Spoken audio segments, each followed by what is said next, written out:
I used to getting all confused. Give me a minute, let me dilute. I don't know why Hi guys, and welcome to another video. Today's video is all about The Ordinary's Retinol 1% in Squalane.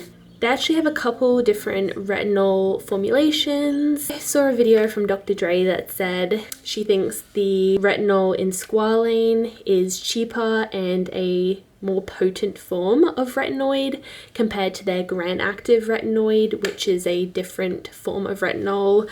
I'm not an expert on retinols. If you saw my Paula's Choice retinol review video, which I will link up here, I tried the Paula's Choice 1% retinol treatment, and this product retails for around 70 Australian dollars. I'll write it on the screen, and this one is a much cheaper option.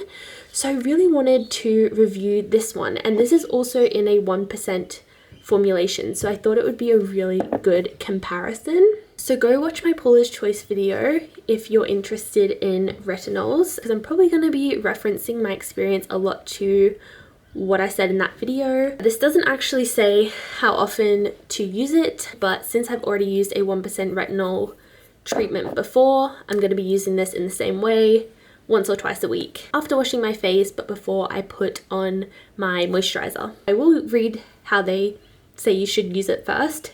So the directions say apply a small amount to face in the PM as part of your skincare regimen after water-based serums but before heavy treatments. Do not use other retinoid treatments, I won't be, and avoid unprotected solar exposure. I use my sunscreen every single day, so we've got no problems there. So in terms of the ingredients, the first product is Squalane, which is incredible. Capric triglyceride, jojoba seed oil, retinol. So retinol's quite high up on the ingredients list, whereas the retinol from Paula's Choice has a huge list of ingredients. Retinol is like mid of the list on this one. Oh, I should probably show you my skin beforehand. I will insert better before videos here of my skin.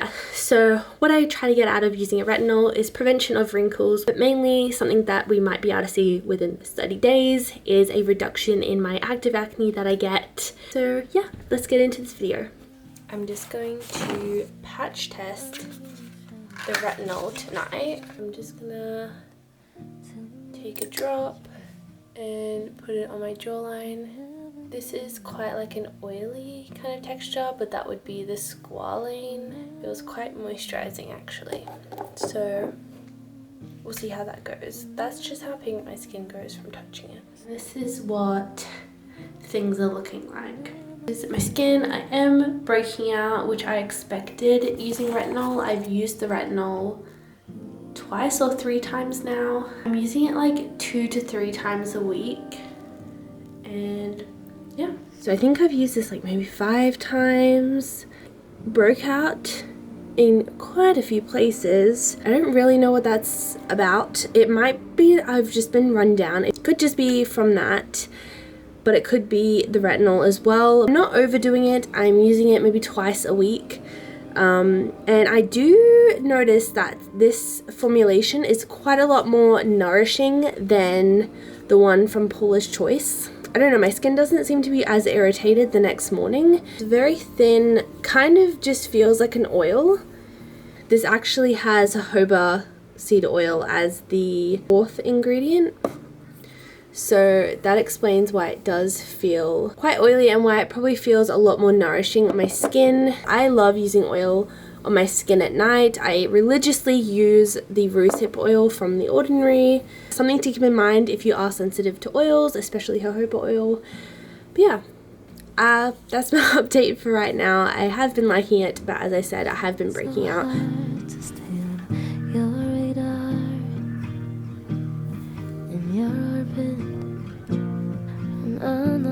Sorry if you can hear the construction next door. I actually haven't used retinol for the last 4 days, just because I'm trying to give my skin a little bit of a break. As you know from my last update, I think I started breaking out a little bit more, which I didn't think I was breaking out using this retinol, but just want to play it safe, don't want to overstress my skin. I was only using it every 2 to 3 nights, but yeah, I just wanted to give myself the extra little break. Can't really notice too much of a difference with the old retinol except for more breakouts. Yep.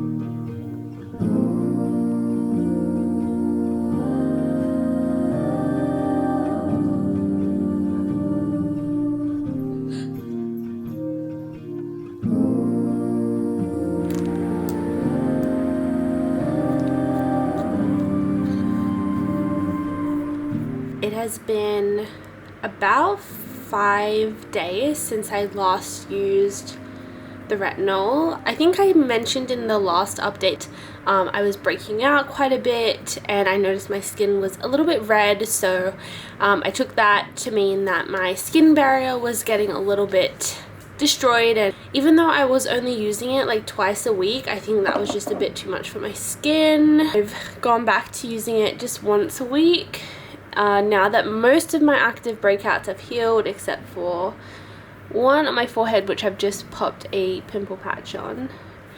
The main ones I was having around here have pretty much healed. So it's now been 30 days using The Ordinary's Retinol 1% in Squalane. I did not use this every day. In fact, towards the end of this 30-day challenge, as I mentioned, I was only using it once every 1 to 2 weeks because I could feel that my skin barrier was getting a little bit irritated and broken down, so I did cut down the frequency that I was using this.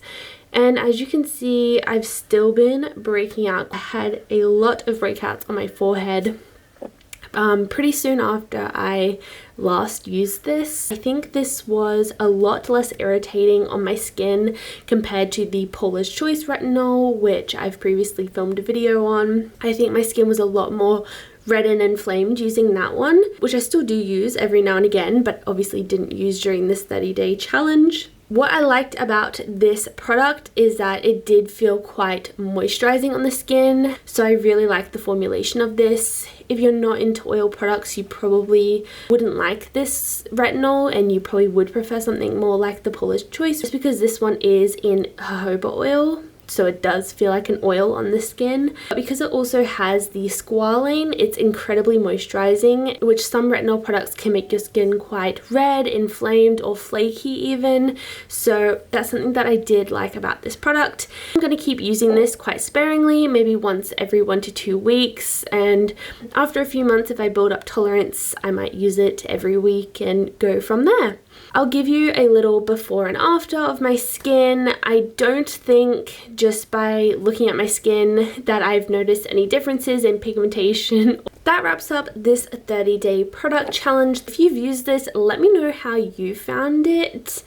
I'm very interested to hear if maybe I'm using it incorrectly, if people had better results using it in a specific way, etc, etc. Thank you so much for watching, and I'll see you in my next video. Bye! In your orbit, and